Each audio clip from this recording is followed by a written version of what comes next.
খানা ছোট্ট হাদিসে নববী পাঠ করেছি। আল্লাহ তাআলা তৌফিক দান করলে এখান থেকে কিছু কথা বলবো ইনশাআল্লাহ। সূরা ইব্রাহিমের প্রথম আয়াতে কারিমাত আল্লাহ তাআলা বলেন আলিফ লাম রা। আলিফ লাম রা এই অক্ষরগুলোর অর্থ জানেন একমাত্র আল্লাহ। এগুলোর অর্থ আমাদের জানা নেই, জানার চেষ্টা করার কোনো প্রয়োজন নেই। এগুলোকে আরবিতে বলে হুরুফুল মুকাত্তাআত। এগুলো হলো মিন আয়াতিল মুতাশাবিহাত, এমন কিছু বিচ্ছিন্ন শব্দ যেগুলোর অর্থ অস্পষ্ট। কুরআন মাজিদের 29টি সূরার সামনে এ জাতীয় হরফ আছে। ইয়াসিন, হামিম, আলিফ লাম মিম, তাহা আছে না এভাবে? এগুলোর অর্থের পিছনে লাগা দরকার নাই, আল্লাহ ভালো জানেন। তাই আমরা এর ব্যাখ্যা জানতে চাই না, অর্থের পিছনে লাগবো না, আমরা ছেড়ে দিলাম। পৃথিবীর প্রায় সব মুফাসসির একমত আল্লাহু আ'লামু বিমুরাদিহি বিহি। এই আলিফ লাম রা হা মিম ইয়াসিন দিয়ে কি বুঝাতে চেয়েছেন এটা আল্লাহই ভালো জানেন। আমান্না বিহি কুল্লুম মিন ইনদি রাব্বিনা। আমরা ঈমান এনেছি এর উপরে, এ কোরআন আমরা বিশ্বাস করি, বুঝলেও মানি, না বুঝলেও মানি। কোরআনের সবটাই বুঝে আসে, কয়েকটা আয়াত বাদ দিয়া এগুলো বুঝে আসে না। আল্লাহ তাআলা আমাদেরকে পরীক্ষা করতে চান, আমরা কি আল্লাহর কাছে কমপ্লিটলি সারেন্ডার করেছি কিনা। আমরা আমাদের আকলকে হাকিম মানলাম না আল্লাহকে হাকিম মানলাম, আল্লাহ পরীক্ষা করতে চান। আমরা যেহেতু আকলকে হাকিম মানি না, আমরা হাকিম মানি কাকে? তাই তিনি যা বললেন সবটা আমরা মেনে নিয়েছি, বিশ্বাস করি। কারণ সবকিছু বুঝার ক্ষমতা আকলের নাই। দুনিয়ারও কত কিছু আকল বোঝে না, এমন অনেক কিছু আছে। এই যে আমাদের দেহে রক্ত আছে, সবার রক্তের কালার কি? কি চুপ করে থাকবেন? বলুন, রক্তের কালার কি? আপনার যদি রক্ত দরকার হয় তাহলে মুরগির রক্তের কালার কি? ওটা ঢুকাই দিলে চলবে। গরুর রক্তের কালার কি? ওটা আপনার দেহে ঢুকালে চলবে। এবার বলবেন মানুষের রক্ত ঢুকাইলে চলবে, যেহেতু জিন্স মিলবে।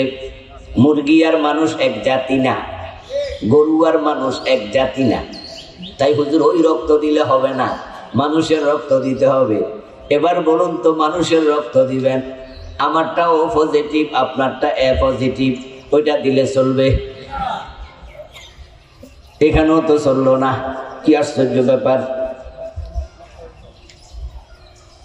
আমার বন্ধু, আপনিও মানুষ, আমিও মানুষ, কিন্তু আপনার রক্ত আমার কাছে দিলেই হবে না, আগে ক্রস ম্যাচিং করে দেখতে হবে সিমিলারিটি হয় কিনা, মিলে কিনা, সাপোর্ট করে কিনা। কেন এমনটা হলো? আপনিও মানুষ, আমিও মানুষ। এখন বিজ্ঞান বলবে রক্তের গ্রুপ মিলছে না, এই জন্য হলো না। তা আমি বলবো, আরে মিয়াও নিও মানুষ, আমিও মানুষ, গ্রুপের দরকার কি? দিলে তো হয়। কয় না, চলবে না। কত কিছুই তো বুঝে আসে না, কত কিছুই দেখি না, কত কিছু দেখার পরও ভুল দেখি। সব কিছু আকল গ্রহণ করবে, আকলের এত ক্ষমতা নেই।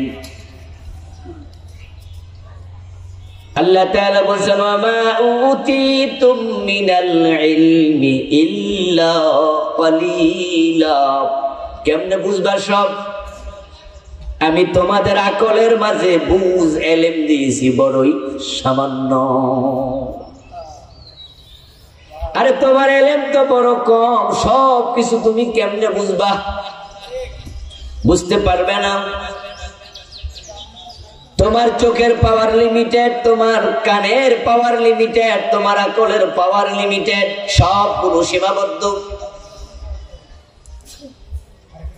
কত কিছু আপনি দেখবেন না, না দেখে আপনাকে মানতে হবে। এটা আপনার সীমাবদ্ধতার কারণ, না মাইনা উপায় নাই, আপনাকে মানতেই হবে। আপনি মানতে বাধ্য, আপনি দেখবেন না কিন্তু আপনাকে মানতে হবে, আপনাকে মানতে বাধ্য করা হবে। তো কত কিছু আপনি বুঝবেন না, আপনাকে বুঝতে বাধ্য করা হবে। যেমন এখানে যে আমরা বসে আছি, অক্সিজেন আছে না নাই? দেখছেন কয়দিন? কিয়ামত পর্যন্ত দেখতে পারবেন না, এই ক্ষমতা আপনাকে দেয়া হয় নাই, চোখের পাওয়ার লিমিটেড। কিন্তু অক্সিজেন নামক একটা জিনিস আছে, এটা আপনাকে মানতেই হবে, না দেখলেও মানতে হবে, ঠিক কিনা? ও দোস্ত, আপনি দেখলেই সবকিছু দেখে ফেলবেন, তাও কিন্তু না। আপনাকে এতটাই সীমাবদ্ধ করা হয়েছে, আপনি দেখার পরও ভুল দেখার সম্ভাবনা আছে। এই জন্য নিজের বড় বিজ্ঞানী ভাবার কোনো কারণ নাই। অনেক বেশি বোঝেন, অহংকারী হওয়ার কোনো সুযোগ নাই। আপনি বড়ই লিমিটেড পাওয়ার সম্পন্ন লোক। আসলে আপনি আমি কিছু না, অথচ অহংকার করি অনেক, মনে হয় আমি অনেক কিছু। আমার দোস্ত, যে চোখ দিয়ে আসমানের সূর্য দেখেন, আপনার চোখ আপনাকে চিরদিন ভুল দেখাচ্ছে। 30 বছর, 50 বছর, 80 বছর যার হায়াত যাক, আসমানের দিকে তাকালে আমরা দেখি সূর্য ফুটবলের চেয়ে একটু বড়। যদি নাসার বিজ্ঞানীরা না জানাতো, তাহলে আমরা সূর্য যে কত বড় আমরা জীবনে কোনোদিন জানতামই না। আমরা মনে করতাম এত বড়, অথচ বিজ্ঞানীরা বলছে সূর্যের বড়ত্ব পৃথিবীর চেয়ে 13 লক্ষ গুণ বেশি। আপনি কি ভাবতে পারেন? আপনি দেখলেন কি? আসলে বাস্তবে সে কি? এখন আপনারা আমার জবাব দেন, যারা শিক্ষিত বুঝদার মানুষ। এই যে চোখ আপনাকে দেখালো সূর্য এত বড়, আপনার দেখা ঠিক না বিজ্ঞানীদের তথ্য ঠিক? তাহলে আপনি না বুঝলো, না দেখলো, না শুনলো, মানতে বাধ্য। আপনি লিমিটেড পাওয়ার সম্পন্ন। আমার আল্লাহ বলছে আলিফ লাম রা। এখন অর্থ কি আপনি বোঝেন না, তাই বলে আপনি কি এটা কোরআনের আয়াত হিসাবে মানবেন না? আমান্না বিহ। এই জন্য আল্লাহ কোরআনে বলেন, আয়াতে মুতাশাবিহাত যখন সামনে আসবে, যারা মুমিন তারা বলবে আমরা বিশ্বাস করেছি, বুঝি না, তারপরও মেনে নিয়েছি। কুল্লুম মিন ইনদি রাব্বিনা। কোরআনের সবগুলা হরফ আসছে কার পক্ষ থেকে? কে নাজিল করেছে? আল্লাহ আমাদেরকে দেখতে চান আমরা না বুঝেও আল্লাহর কথা মানি কিনা। আলহামদুলিল্লাহ, আমাদের কোনো প্রশ্ন নাই, আমরা মানি। ইসলাম এটাই। শরীয়তের অনেক বিষয় আমাদের বুঝে আসবে, কিছু কিছু বিষয় বুঝে আসবে না। কিন্তু আল্লাহ এবং রাসূল বলেন যেটা করো, না বুঝলেও করতে হবে। মুমিনের ইমানের কাজ কি? ইমানের কাজ হলো আপনাকে আল্লাহর আনুগত্য করতে শিখাবে। তাই যারা ইমানদার হবে, আইয়াকুনু সামিনা ওয়া তানা।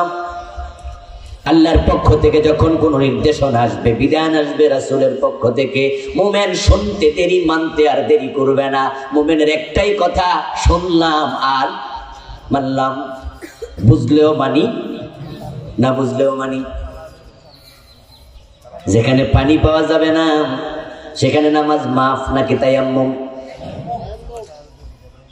যখন মানুষের গায়ে ধুলা লাগে, বালি লাগে, নাপাক লাগে, ওযুর মাধ্যমে, পানির মাধ্যমে এটা পবিত্র হয়। তাই পবিত্র হয়ে নামাজ পড়ো। এটা লজিক্যাল, সাইকোলজিক্যাল, যৌক্তিক, মনস্তাত্ত্বিক সব দিক থেকে বুঝে আসে। হাতে আছে ময়লা, পায়ে আছে ময়লা, মুখে আছে ময়লা, ঘুরে দূষিত দেহ পাক হওয়ার জন্য ওযু করলাম, বুঝে আসলো, পানি লাগালাম, পবিত্র হলো। কিন্তু পানি নাই।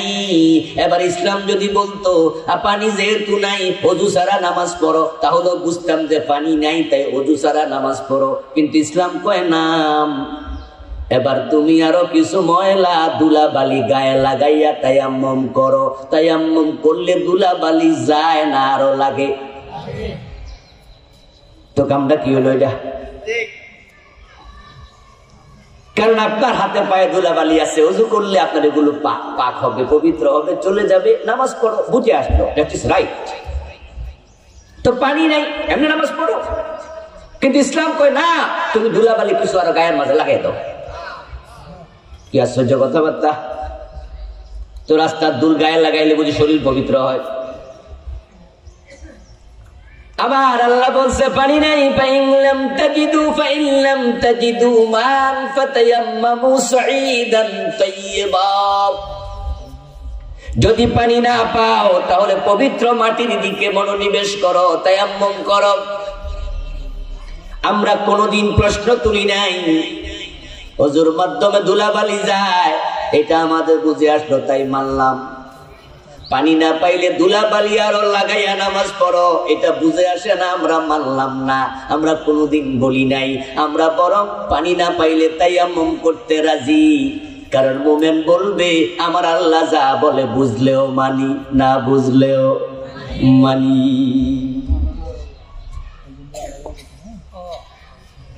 আল্লাহ বলছে আলিফ লাম রা, আমরা বুঝিনি, আমরা মেনে নিলাম। এবার তিনি বলছেন কিতাব, আয় হাযা কিতাব, এটা এমন একটি কিতাব, কোরআন, আনজালনাহু, আমি আল্লাহ আপনার প্রতি নাজিল করেছি। এই শব্দ দিয়ে বোঝা যায় কোরআন নবীর বানানো কোনো কিতাব নয়, এটা আল্লাহর নাজিল করা কিতাব। সুতরাং কোরআন নবী বানাইছে, নবী লিখছে, এটা নবীর নিজের গদ্য অথবা কবিতা, এটা বলার কোনো সুযোগ নেই। মক্কার কাফেররা বলতো হ্যাঁ মুহাম্মদ ইবনে আব্দুল্লাহ ঘরে বসে বসে কিতাব রাতের বেলায় লেখে, নিজে বানায়, সকাল বেলায় প্রচার করে বলে আল্লাহ নাজিল করেছে, এগুলো আমরা মানি না। তাই তারাও বানানোর চেষ্টা করেছে, কিন্তু এক পর্যায়ে তারা আর পারে নাই, তারাও বলতে বাধ্য হয়েছে লাইসা হাযা মিন কালামিল বাশার, না এটা মানুষের কালাম না। তাহলে কাফেররা একমত হলো এটা আল্লাহর কালাম, আর আমরা তো বিশ্বাস রাখি। এবার আল্লাহ বলছে শোনো, এই কোরআন আমি কেন নাজিল করলাম? লিতুখরিজান নাসা মিনাজ যুলুমাতি ইলান নূর, নাজিল করলাম এই কারণে ও প্রিয় নবী, এই কোরআনের মাধ্যমে অন্ধকারে ডুবে থাকা মানুষগুলোকে আপনি আলোর পথে নিয়ে আসবেন। সুবহানাল্লাহ। কোরআন আমি আল্লাহ নাজিল করেছি, মানুষকে এর মাধ্যমে আলোর পথ দেখাবেন। কোরআন নিজে একটা আলো, কোরআন নিজে হুদা, নিজেই হাদিস। যেখানে আলো থাকে সেখানে মানুষ যদি যায় তাহলে মানুষ এমনিতে আলো পেয়ে যায়। তাই কোরআনের কাছে যে যাবে কোরআন তাকে আলোর পথ দেখাইয়া দেয়। হাদা হুদা। অন্য আয়াত আল্লাহ তাআলা বলেন এটা হলো হেদায়েত দানকারী কিতাব। সূরা বাকারার একবারে আল্লাহ তাআলা প্রথমে বলছেন যালিকাল কিতাবু লা রাইবা ফীহি হুদাল লিল মুত্তাকিন, সন্দেহাতীত করে কিতাব আমি নাজিল করেছি। ও প্রিয় নবী, যারা হেদায়েত চায়, জান্নাত পেতে চায়, মুত্তাকি হতে চায়, এই কোরআন তাদেরকে জান্নাতের পথ দেখাবে। যারা অন্ধকারে ডুবে আছে কোরআন তাদেরকে আলোর পথ দেখাবে। আমি হেদায়েতের জন্য, জান্নাতের পথ দেখানোর জন্য, আলো দিয়ে সামনে আগানোর জন্য আমি কোরআন পাঠাইছি। এই হলো কোরআন আল্লাহ পাঠানোর উদ্দেশ্য। এটা কোরআনের মাদ্রাসা, যার উদ্যোগ আজকের মাহফিল। এটা কোরআনের আলোচনার জায়গা, যেখানে কোরআন থেকে সব বক্তা কথা বলবে। এখন এই কোরআন কেন আসলো লক্ষ্য যদি না জানেন, ঘোরাগাড়ি করে লাভ নাই। লক্ষ্যবিহীন যে চলে সে হয়তো শিশু, না হয় সে পাগল। দেখবেন বাচ্চাদেরকে উঠানে ছেড়ে দেন, ঘরের মাঝে ছেড়ে দেন, বাচ্চারা শুধু সারাক্ষণ দৌড়াদৌড়ি করবে, এদিকে একবার ছোটে ওদিকে একবার ছোটে। আপনি উঠানের মাঝে যে বাচ্চা দৌড়ায় তারা জিজ্ঞাসা করবেন, বাবু কোথায় যাও? সে হাসি দিয়ে আপনাকে ধাক্কা দিয়ে সরে আবার দৌড় মারবে। এই যে সে দৌড়াচ্ছে, আসলে কি সে কোথাও যাচ্ছে নাকি? আরেকটা হলো পাগল। পাগলকে দেখবেন আপনি কিছুক্ষণ পরে এখানে আছে সুলতানপুরে, ঘন্টা খানেক পরে দেবিদ্বার, তারপরে হয়তো দেখবেন কোম্পানিগঞ্জ। সে সারাক্ষণ হাঁটে। আসলে পাগল কি কোথাও যাচ্ছে?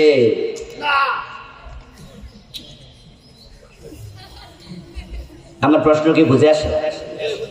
এই যে পাগলকে আপনি সুলতানপুর পাইলেন, কিছুক্ষণ পর দেবিদ্বার পাইলেন, ঘন্টা খানেক পর কোম্পানিগঞ্জ পাইলেন, আদৌ কি সে কোথাও লক্ষ্য করে যাচ্ছে? হাঁটছে কিন্তু লক্ষ্য নাই। বাচ্চা দৌড়াচ্ছে, লক্ষ্য নাই। আজকে যারা কোরআন পড়ে আবার তাকে রেখে দেয়, কোরআন পড়ে হাফেজ হয়, তারাবির নামাজ পড়ায়, কোরআন শিখানোর জন্য মাদ্রাসায় আসে, কোরআন শিখে আলেম হয়, কোরআনের মাহফিলে এসে কোরআনের তাফসীর শিখে বাড়ি যায়। এ দেশের মানুষও কোরআনের কাছে যায় না তা নয়, সবাই যায়, আলহামদুলিল্লাহ অনেকেই যায়। কিন্তু কোরআন কেন আসলো, কোরআনের লক্ষ্যটা অনেকেই জানেই না। এজন্য কোরআন তারা পড়ে পড়ে তাকে রেখে দেয়, আর মনে করে প্রতি অক্ষরে 10 নেকি পাইছি, এতেই চলছে। কোরআনকে তারা চুমু খাওয়ার কিতাব বানিয়েছে। মুসল্লি সামনে, ইমাম থাকবে পিছে, পেছ লেগে যাবে। আমার রাসূল মনে মনে ভাবতে পারতেন 2 রাকাত পড়ে লাইছি, আপাতত শেষ করে লাই, আগামী ওয়াক্ত থেকে আমি মসজিদে হারামের দিকে ফিরবো। কিন্তু হাদিসে পাওয়া যায় না, আদেশ আসতে দেরি, মানতে দেরি করার কোনো সুযোগ নাই। প্রিয় নবীজি সাল্লাল্লাহু আলাইহি সাল্লাম নামাজের ভিতরে ফিরে গেলেন, আর সাহাবারা যখন দেখলো রাসূলের চেহারা তাদের চেহারা মুখোমুখি, ইমাম যদি এদিকে ফিরে যায় মুসল্লি মুখোমুখি হয়ে যাবে, তখন সাহাবারা বুঝে ফেললেন যে নিশ্চয়ই যে রাসূলের উপর আদেশ এসেছে। সাহাবারা সরে গেলেন, তারাও পিছন দিয়ে এসে আবার রাসূলের ইমামতি ইক্তেদা করলেন। বলা লাগে নাই তোমরা ফিরো। আইডিওলজি ক্লিয়ার হওয়া উচিত। কুল ইন কুনতুম তুহিব্বুনাল্লাহ ফাত্তাবিউনি ইউহিব্বুকুমুল্লাহ। আল্লাহর ভালোবাসা পেতে চাও, আল্লাহকে ভালোবাসতে চাও, আমি নবীকে অনুসরণ করো। এই হলো আল্লাহর বিধান, নবীকে মেনে চলা ফরজ। তাই সাহাবারাও বুঝছে আমার নবী যেহেতু মসজিদে হারামের দিকে ফিরেছে, আমাদেরকেও সেদিকে ফিরতেই বলা লাগে নাই ফিরো। সাহাবারাও ফিরে গেলেন। এই জন্য ওই মসজিদকে বলা হয় মসজিদু দিল কিবলাতাইন। মদিনার মসজিদের অনতি দূরে মসজিদটা এখনো। আমার মুসলমান ভাইরা দেখুন তো, আল্লাহর বিধান মানার ক্ষেত্রে আমার নবী কতটা অগ্রগামী। আল্লাহ বলতে দেরি, মানতে দেরি নাই। প্রিয় নবীজি বললেন, আমার মেয়ে ফাতেমা যদি চুরি করে আমি ফাতেমার হাতটাও কেটে দেবো, ছাড় দেবো না। এখন আমাদের দেশে আমরা তেলাওয়াত করে গেলাম, 52 বছর চলে গেল, এই দেশে চোর ডাকাত আছে না নাই? আমরা মানার কোনো চিন্তাও নাই, বরং যারা আল্লাহর আইন মানতে বলে উল্টা সে আলেমদেরকে আমরা চান্স পাইলে জেলে ঢুকাইয়া দেই, চান্স পাইলে গালি দিয়া দেই। তাদের বিরুদ্ধে কথা কইতে পারলে একটা মজা মজা অনুভব করি। অথচ আমরা বলি আমরা আবার কোরআনও পড়ি, আমরা মুসলমান। আরবের জাহিলিয়াতের যুগের মানুষের সাথে 3টা ডব্লিউ জীবনের সাথে ওতপ্রোত জড়িত হয়ে গেল, ব্লাডের সাথে মিশে গেল। ওয়াইন, ওমেন এন্ড ওয়ার, যুদ্ধ, নারী এবং মাদক। এই 3টা আরবের মানুষগুলোর সাথে তাদের জীবনের অবিচ্ছেদ্য অংশে পরিণত হলো। আমার আল্লাহ দেখে আরবের লোকেরা মদ খায়, তাই তিনি চাইলেন যে মাদক হারাম করে দেবেন। সাহাবাদের জীবন থেকে এবার শিখুন কোরআন কেমনে মানা লাগে আর আমরা কেমনে মানছি। রাসূলুল্লাহ সাহাবারা প্রিয় নবীর ইসলামকে কিভাবে আঁকড়ে ধরেছেন। ও দোস্ত, আবু বকর সিদ্দিক, ওমর ওসমান আলী রাদিয়াল্লাহু তাআলা আনহুম তারা আল্লাহর কাছে জান্নাতুল ফেরদাউস চায়, আমরাও ফেরদাউসের দোয়া করি। তারাও বলে আল্লাহ জান্নাত দাও, আমরাও বলি জান্নাত দাও। এখন তারা জান্নাতে যাবে, তাদের চরিত্র যেমন, যদি জান্নাতে আপনাকে যেতে হয় তাদের চরিত্রের সাথে আপনার চরিত্র মিলাতেই হবে। আল্লাহ চাইলেন মদ হারাম করে দেবেন, যেই দিন আল্লাহ তাআলা মদ হারাম করলেন, রাসূলুল্লাহ সাল্লাল্লাহু আলাইহি ওয়াসাল্লাম কয়েকজন সাহাবীকে দায়িত্ব দিলেন, ইন্নামাল খামরু ওয়াল মাইসির ওয়াল আনসাবু ওয়াল আজলাম রিজসুম মিন আমালিশ শাইতানি ফাজতানিবু। আল্লাহ বলেন মদ, জুয়া, ভাগ্য নির্ধারক তীর, দেবদেবী চূড়ান্ত ভাবে হারাম।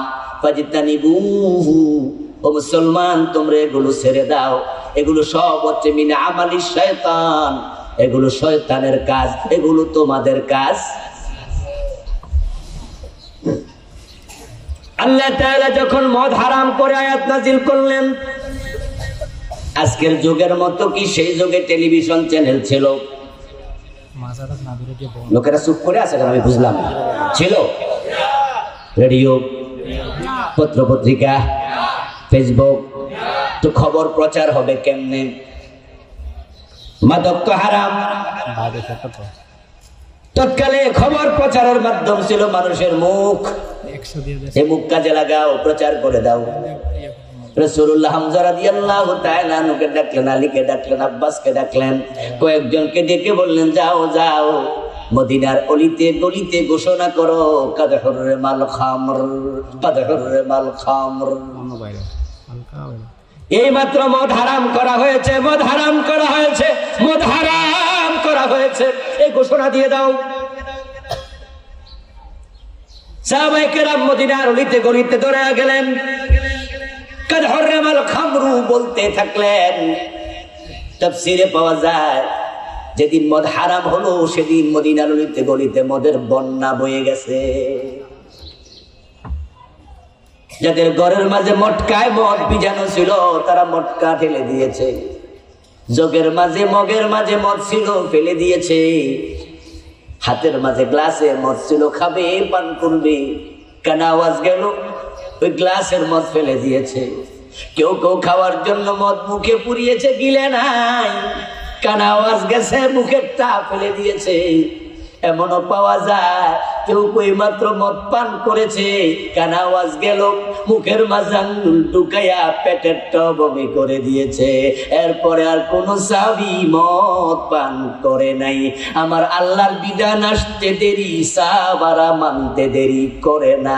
আর আমরা 52 বছরে ডজন ডজন বিধান মানি না, মানার কোনো চিন্তাও মাথায় নেই।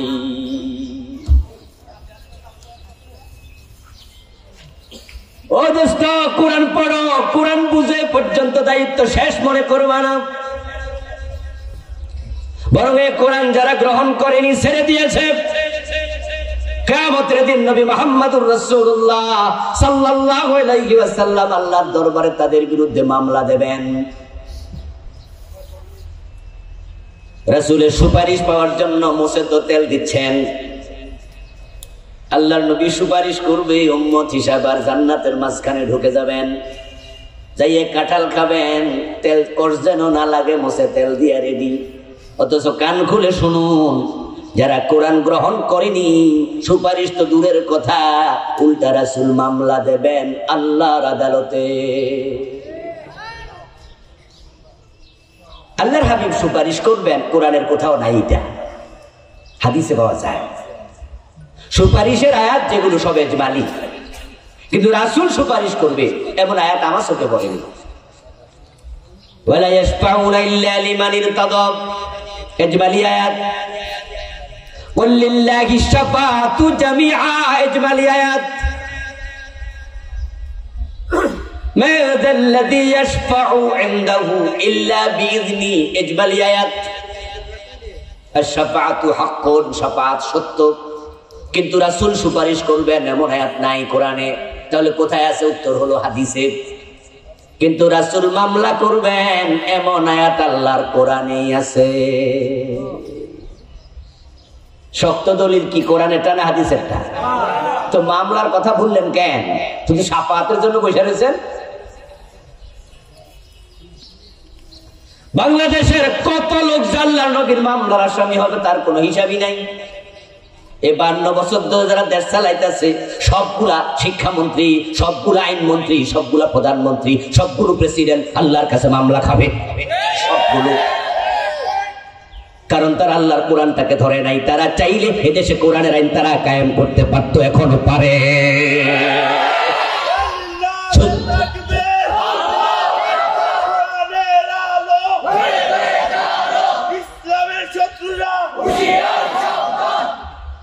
আমার প্রিয় ভাই, আমরা 92% মুসলমান। সংসদে 300 জন এমপি আছে যারা নির্বাচিত। এছাড়া মনোনীত যারা আছে তাদের সব মিলে 300-350 কাছাকাছি। বলুন তো, সেখানে যদি আমরা 50 জন হিন্দু বৌদ্ধ বাদ দেই, তাহলে আমাদের সংসদ সদস্য তো 300-র মতো। যদি তারা আগামী সংসদ অধিবেশন আইন পাশ করাতে চায়, প্রাইমারি স্কুলে কোরআন ঢুকবে, হাই স্কুলে ঢুকবে, কলেজে ঢুকবে। শুধু মাদ্রাসায় কেন কোরআন পড়ানো হবে? আমরা প্রাইমারিতে কায়দা পড়াইতে চাই। ক্লাস 2-তে 10টা সূরা সহ মুখস্থ করাতে চাই। ক্লাস 3-র মাঝে আমরা সূরা বাকারাটা রিডিং পড়াইয়া দিতে চাই। এভাবে যদি 100 নাম্বার কোরআন, 100 নাম্বার হাদিস ঢুকানোর চায়, ইন্টারমিডিয়েট পর্যন্ত ঢুকাবো।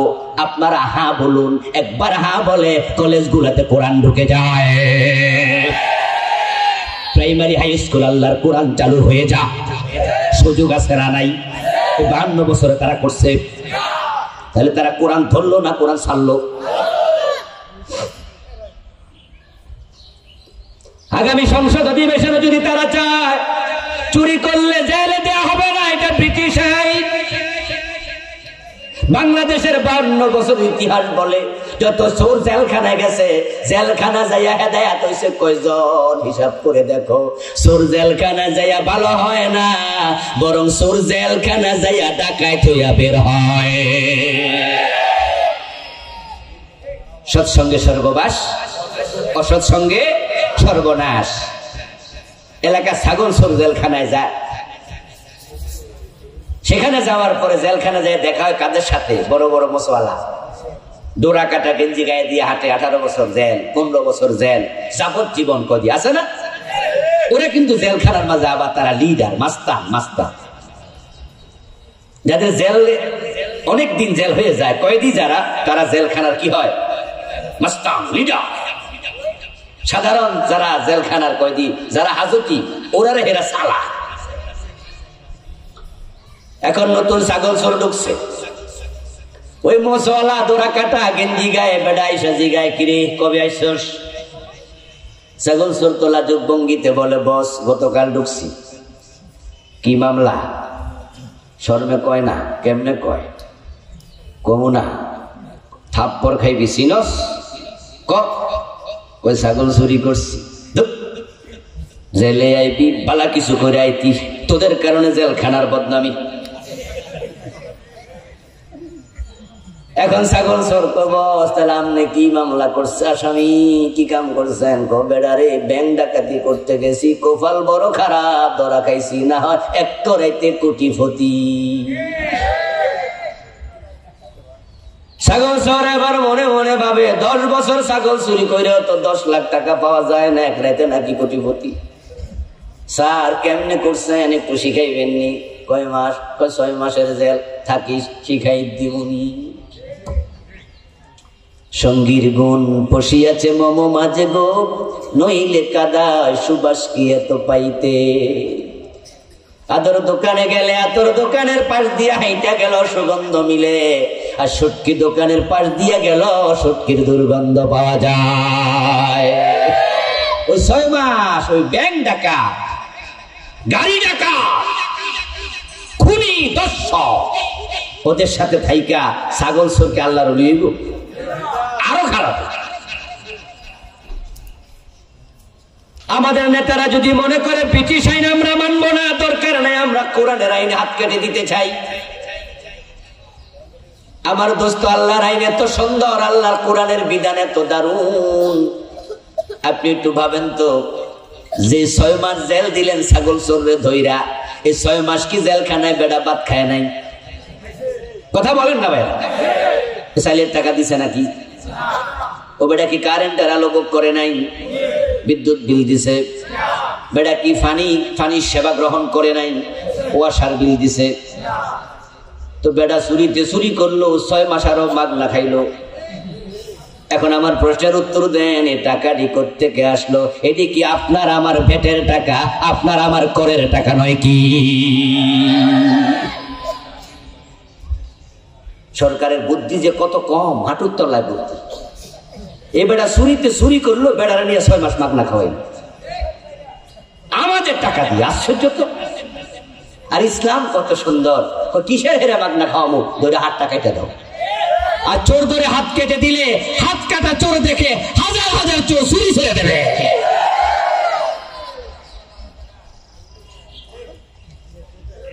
আমার প্রিয় ভাইয়ারা, আমাদের নেতারা যদি চায় আগামী সংসদ অধিবেশনে চোর ধরে হাত কাটবো, এই আইন উত্থাপন করলাম, একদল নেতা বললো চোর ধরে হাত কাটার আইন চালু হয়ে যাবে, এই সুযোগটা আছে না নাই? তো কোরআনের এই আইন 52 বছরে যারা কায়েম করলো না, জবাব আপনারা এবার দিন তো, তারা কোরআন ধরলো না কোরআন ছাড়লো? কোরআন যারা ছাড়বে, রাসূল তাদের বিরুদ্ধে আল্লাহর আদালতে মামলা করবে। আল্লাহ নিজে কোরআনে এটা বলেছেন। وقال الرسول يا رب إن قومي اتخذوا هذا القرآن مهجورا। আল্লাহ তাআলা বলছেন, আমার রাসূল বলবে, হে আমার রব, আমার জাতি, আমার উম্মত, এই লোক এই লোক এই লোক, নাম ধরে ধরে বলবে, অমক অমক আমার রেখে আসা কোরআন তারা পরিত্যাগ করেছে। নেতারা মামলা খাবে, রাষ্ট্রে কোরআন ছেড়ে দিয়েছে। বাবা মামলা খাবে, সন্তানকে কোরআন পড়ায় নাই, স্কুলে পাঠাইছে, কলেজে পাঠাইছে, ভার্সিটিতে পাঠাইছে, মক্তবে পাঠায় নাই, আল্লাহর কোরআনটা প্রাইভেট পড়ায় শিখায় নাই। ছেলে ডাক্তার, ছেলে ইঞ্জিনিয়ার, কোরআন পড়তে পারে না, এমন বাংলাদেশে আছে না নাই? ও বাবা, তুমি রেডি থাকো, রাসূল তোমার বিরুদ্ধে মামলা দেবে। আমার রেখে আসা কোরআন তার সন্তানকে শিখায় নেই। দেখে দেখে কোরআন পড়তে পারে না, এমন 2-4 লোক আজকের মাহফিলে আছে না নাই? আপনি রেডি থাকেন, আপনার বিরুদ্ধে রাসূলুল্লাহ মামলা দিয়ে বলল, আল্লাহ এই কোরআনের প্রচারে তো আমি দাঁত দিয়েছি, রক্ত দিয়েছি, জেলখানায় আমারে আবু জাহেলরা ধরে রাখছে 3 বছর, আমার খাবার পানি এবং খাবারের আপনার ভাত চাল ডাল, আমার রুটি সবজি সাপ্লাই দেয় নাই। আমি নবী, আমার পরিবার গাছের ছাল বাকল লতা পাতা খাইছি। যেই কোরআনটা এত কষ্ট করে প্রচার করে রেখে আসছি, ও বেটা ওই কোরআনটা একটা বার চোখ দিয়া পড়েও দেখে নাই। এমন উম্মত আমার প্রয়োজন নাই। যারা কোরআন ছেড়ে দিয়েছে, শুধু রাসূলুল্লাহ সাল্লাল্লাহু আলাইহি ওয়াসাল্লাম মামলাই দেবেন না, বরং আল্লাহ তাআলা আপনাকে অন্ধ বানায়া তুলবেন। এটাও কোরআনের মাঝে আল্লাহ বলেছেন, وَمَنْ أَعْرَضَ عَنْ ذِكْرِي فَإِنَّ لَهُ مَعِيشَةً ضَنكًا وَنَحْشُرُهُ يَوْمَ الْقِيَامَةِ أَعْمَى। যে লোকেরা কোরআন থেকে মুখ ফিরিয়ে নিয়েছে, এই জাতি কোরআন থেকে এমন মুখ ফিরাইছে, প্রাইমারিতে তো কোরআন নাই, হাই স্কুল কলেজে তো নাই, বরং কিছু ইসলামী কবিতা ছিল, গজল ছিল, কিছু ইসলামী গদ্য পদ্য ছিল। আমরা যখন ছোট ছিলাম, প্রাইমারির বই খুললেই আমরা পাইতাম কবি নজরুলের কবিতা, ফররুক আহমদের কবিতা, মুনাজাত কবিতা। আর এখন ঢুকে দেখেন, বইগুলোতে হিন্দুদের কবিতার প্রাধান্য পাচ্ছে। স্কুল কলেজের একই বই বানাইছে তো, মাদ্রাসা স্কুলের একই বই বানাইয়া এখন বইয়ের মলাট দেখলে বমি আসবে। মাদ্রাসা, এখানে তো মাদ্রাসা, আপনাদের অনেকের বাচ্চারা মাদ্রাসায় পড়ে, বাড়ি যায় দেখবেন ক্লাস 3-4 বইতে বেডনের মাঝে দোতারা, সেতারা, হারমোনিয়াম, হাফ প্যান্টওয়ালা বেডির নাচ বইয়ের মলাটের ভিতরে। আচ্ছা, মাদ্রাসায় কি দোতরা বাজানো শিখানো হয়? মাদ্রাসায় কি হারমোনিয়াম শিখানো হয়? হাফ প্যান্ট পরে মেয়েদের নাচ শিখানো হয়? তো বইয়ের গায়ে লেখা আছে ইবতেদায়ী ক্লাস পঞ্চম শ্রেণী, ইবতেদায়ী চতুর্থ শ্রেণী। তাহলে বোঝা গেল বেডনওয়ালারা এটা স্কুলের জন্য বানায় নাই, এটা মাদ্রাসার জন্যই বানাইছে। একই কর্তৃপক্ষ বানাইতে যাইয়া স্কুলে যেমন হারমোনিয়াম দোতরা তারা মাদ্রাসায় ঢুকাই দিছে, পরিকল্পিত ভাবে অপসংস্কৃতি মাদ্রাসায় সাপ্লাই দেওয়ার ষড়যন্ত্র শুরু করেছে। আর ট্রান্সজেন্ডার মতবাদ তো আছে, বিবর্তনবাদ তো আছে। তোমরা যারা কোরআন ছেড়ে দিয়েছ, 92% মুসলমানের দেশের মাদ্রাসার বইতে দোতরা কেন, হারমোনিয়াম কেন? মাদ্রাসার বইতে হিন্দুদের কবিতার জয় জয়াকার কেন? মাদ্রাসায় হিন্দু পড়ে কয়জন? মাদ্রাসার বইয়ের ভিতরে মন্দিরের ছবি কেন? স্কুলে যেহেতু হিন্দুরা পড়ে, মুসলমান পড়ে, সেখানে থাকুক, মসজিদের ছবিও থাকবে, মন্দিরের ছবিও থাকবে, আমাদের আপত্তি নাই। তারা আমার দেশের নাগরিক, সাংস্কৃতিক কারণে এগুলো বইতে থাকবে। কিন্তু মাদ্রাসা তো হিন্দু পড়ে না, আমাদের এখানে মন্দিরের ছবি ঢুকাইলা কেন? এখানে হারমোনিয়াম তো তারা ঢুকালা কেন? কথা তো ছিল মুসলমান এখানে আল্লাহর কোরআন ঢুকাবে। আমি তো বলি প্রাইমারিতে কায়দা ঢুকাইয়া দাও, ক্লাস 2 আমপারা ঢুকাইয়া দাও, এভাবে ইন্টারমিডিয়েট পর্যন্ত 100 নাম্বার কোরআন 100 নাম্বার হাদিস যদি ঢুকানো যেত, বাংলার ঘরে ঘরে আলেম তৈরি হতো। বাবা মা মারা গেলে জানাজার ইমাম হাওলাত করা লাগতো না, নিজের সন্তান জানাজার ইমাম হয়ে যেত। সিলেবাসের কারণে আমাদের ডাক্তার ছেলে সেও জানাজার ইমামতি করত, আমার ইঞ্জিনিয়ার ছেলে ইন্টারমিডিয়েট পর্যন্ত কোরআন হাদিস পড়তো, তো সে জানাজার নামাজের ইমাম হতো। কোরআন পারে না বাংলাদেশে এমন লোক থাকতোই না। যে লোকগুলো সুযোগ থাকার পরও কোরআন গ্রহণ করেনি, ছেড়েছে। ওয়ানাহশুরুহু ইয়াওমাল কিয়ামাতি আমা, আল্লাহ তাআলা বলেছেন আমি হাসরের দিন তাকে অন্ধ বানায়া তুলব। চোখওয়ালাকে অন্ধ বানানোর ক্ষমতা আল্লাহর আছে না নাই? এই যে আমরা এখানে বসে আছি, চোখ আছে, এখনই অন্ধ বানানোর ক্ষমতা আল্লাহর আছে কিনা? ক্বালা রাব্বি লিমা হাশারতানি আ'মা ওয়া ক্বাদ কুনতু বাসীরা। আল্লাহ তাআলা বলেন ওই ব্যক্তি চক্ষুহীন অবস্থায় আল্লাহর সামনে হাজির হয়ে বলবো, আমার আল্লাহ ও আমার রব, দুনিয়াতে আমার চোখ ছিল, আপনি কেন আমাকে অন্ধ বানায়া তুললেন? এই যে আমি এখন কথাটা বললাম, এটা কি আমার কথা না আল্লাহর কথা? ইয়েস, আল্লাহর কথা কি ভুল হয়? বিশ্বাস আছে না? সে সেদিন বলবে আল্লাহ লিমা হাশারতানি আ'মা ওয়া ক্বাদ কুনতু বাসীরা, আমার তো চোখ ছিল, আপনি আমাকে অন্ধ বানালেন কেন? আল্লাহ বলেন আবার আমি যে জবাব দেব, আল্লাহর জবাবটা কি?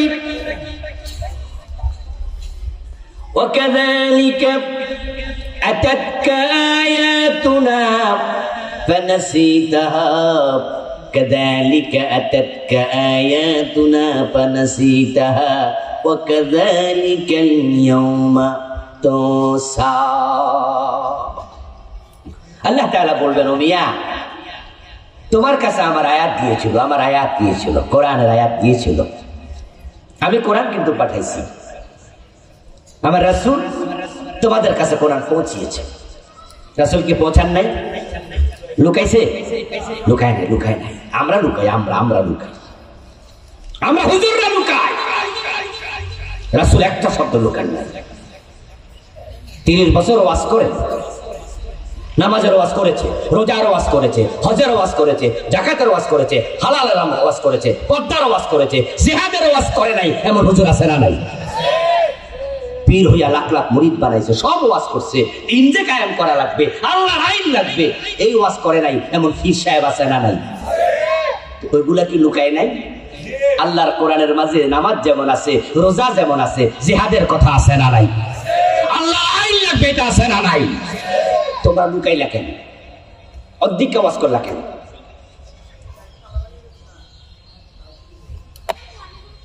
আমার দোস্ত, নামাজের ওয়াজ করে নাই বাংলাদেশে এমন আলেম আপনি একজনও পাবেন না, একজন পীর পাবেন না, একজন বক্তা পাবেন না, একজন খতিব পাবেন না। সব লোকেরাই নামাজের ওয়াজ করে, রোজার ওয়াজ করে, হজের ওয়াজ করে, যাকাতের ওয়াজ করে, পর্দার ওয়াজ করে, হালাল হারামের ওয়াজ করে। যার কারণে আমাদের দেশের মানুষেরা নামাজের ব্যাপারে সবাই কমপক্ষে একটা মেসেজ কানে পৌঁছে গেছে, নামাজ যদি আমি নাও পড়ি এটা আমার দোষ, তবে নামাজ পড়া ফরজ, এই চিন্তাটা মনে ঢুকে গেছে।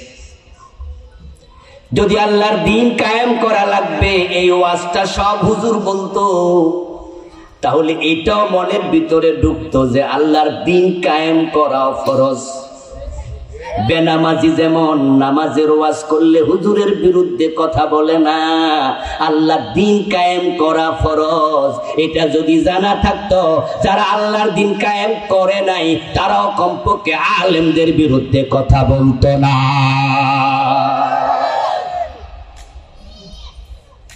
কিন্তু আমি আবুল কালাম আজাদ যখন ওয়াজে বললাম আল্লাহ দ্বীন কায়েম করা ফরজ, তখন ওই যে মাঝখানে বসে আছে একজন শ্রোতা, উনি আবার মনে মনে কয়, কি কয় রে? কয় আমাদের ফিসা হুজুর তো কোনোদিন এই কথা কয় না।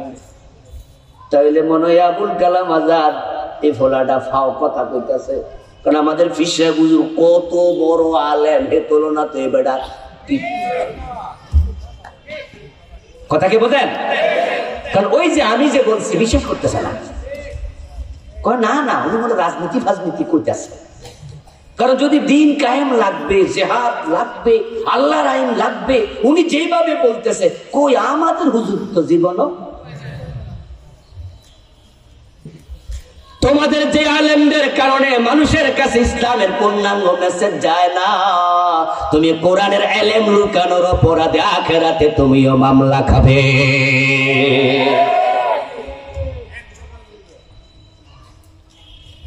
আল্লাহ তাআলা বলবেন, তোমার কাছে আলেমরা কোরআন নিয়ে গেছে, আমার নবী পৌঁছাইছে কোরআন, ফানাসিতাহা, তুমি সেটা থেকে বিমুখ ছিলা, তুমি সেটা ভুলেছিলা, বিস্মৃত ছিলা। ওয়াকাযালিকাল ইয়াউমা তুনসা, এজন্য আজকে তোমার অন্ধ বানায়া তুললাম। আমিও তোমাকে মনে রাখতে চাই না, তোমার মতো বান্দা আমার প্রয়োজন নাই। আপনারা যারা কোরআন পড়েননি, সন্তানকে কোরআন শিখাননি, কোরআনে আল্লাহ কি বলেছে বোঝেননি, যা বুঝেছেন তা মানেননি, সবাই আল্লাহর নবীর মামলার আসামি। কারণ শুধু কোরআন তেলাওয়াতের জন্য আসেনি, কোরআন শুধুমাত্র পড়ে বুঝার জন্য আসেনি। তেলাওয়াত করা ফরজ, এটা বুঝা ফরজ, আল্লাহ যা বলেছে তা মেনে চলা ফরজ। আচ্ছা, পাঁচ ওয়াক্ত নামাজ পড়া ফরজ, এই মাসালা বাংলাদেশের কয়জন মুসলমান জানে না বলেন তো? তো যারা পাঁচ ওয়াক্ত নামাজ পড়লো না, শুধুমাত্র জানছে আখিরাতে জান্নাত পাবে? কথা বলবেন তো ভাইরা, বলবেন তো? বলেন। পাঁচ ওয়াক্ত নামাজ ফরজ সে জানে, কিন্তু সে পড়ে না, এই জানার কারণে নাজাত পাবে? তাহলে বুঝা গেল জানা যেমন ফরজ, মানাটাও কি?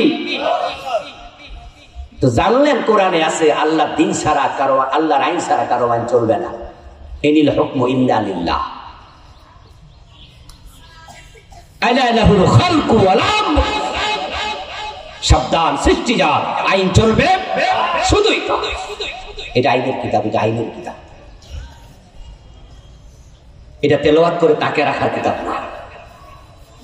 সৌদি আরবের বাদশাহ ফয়সাল যখন তিনি প্রেসিডেন্ট ছিলেন, বাদশাহ ছিলেন সৌদি আরবের, তৎকালীন যুগে জাতিসংঘের সদর দপ্তর থেকে তাদের বার্ষিক অধিবেশনে যত রাষ্ট্রপ্রধানরা যাবে সকলের কাছে সার্কুলার পৌঁছানো হলো, আপনারা সকলে নিজের দেশের এক কপি সংবিধান ইংরেজিতে অনুবাদ করে জাতিসংঘের সদর দপ্তরে জমা দিবেন।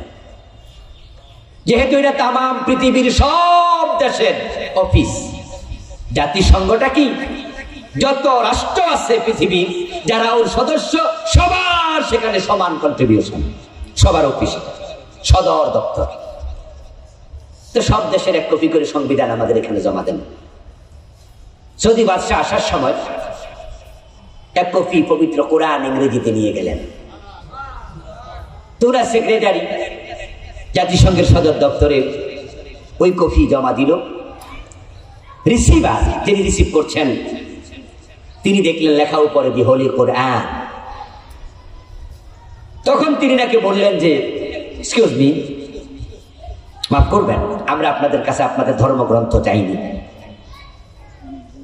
আমরা চেয়েছি আপনাদের রাষ্ট্রের সংবিধান। তা আপনি ধর্মগ্রন্থ জমা দিলেন কেন ইংরেজিতে? আপনি কি বুঝতে ভুল করেছিলেন? সেক্রেটারি জবাব দিল, না, আমাদের দেশ মুসলমানের দেশ, কোরআন থাকতে আমাদের আলাদা কোনো সংবিধান লাগে না, কোরআনই আমাদের সংবিধান।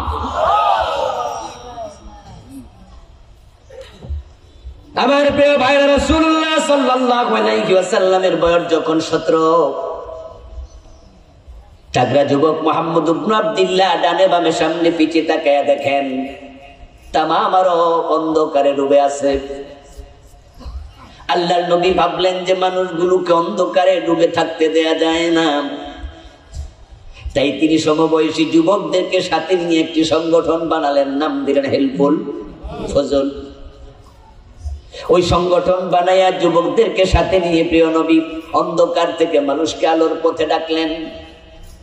কিতাবুন আনজালনাহু ইলাইকা লিতুখরিজান নাস মিনাজ যুলুমাতি ইলান নূর, কিতাব পাঠাইছি মানুষকে আলোর পথে ডাকো। এখন আলোর পথে রাসূল ডাকবেন কেমনে? কিতাব তো তখন আসে নাই, বয়স তখন 17, কিন্তু অন্ধকার তিনি দেখেছেন, কারণ যুগটার নামে ছিল আইয়ামে জাহিলিয়া, অন্ধকার যুগ। ছেলে মেয়ে মা বাবা একসাথে মদ পান করত। বাবা নিজের সদ্য প্রসূত কন্যা শিশু সন্তানটাকে নিজের হাতে মাটিতে চাপা দিয়ে দিত জীবিত। কথায় কথায় যুদ্ধ লেগে খুনোখুনি হতো। যার হাতে যত মানুষ খুন হতো তার সম্মান সেই সমাজে তত বেশি, তাকে বীর বাহাদুর উপাধি দেয়া হতো। কোন মানুষ মারা যাওয়ার পরে তার রেখে যাওয়া তলোয়ার বাড়ির সামনে গাছে ঝুলাইয়া, খুঁটির মাঝে ঝুলাইয়া নিচে কবিতা লিখে দিত, তার হাতে কত লোক খুন হয়েছে। যার হাতে যত বেশি খুন হতো মানুষ তাকে তত বেশি শ্রদ্ধার চোখে স্মরণ করতো, দেখতো। যে যত বেশি মেয়ের ইজ্জত নষ্ট করেছে, যার বাড়িতে যত বেশি মদ পান করা হতো তাকে তত বেশি সম্মান দিত।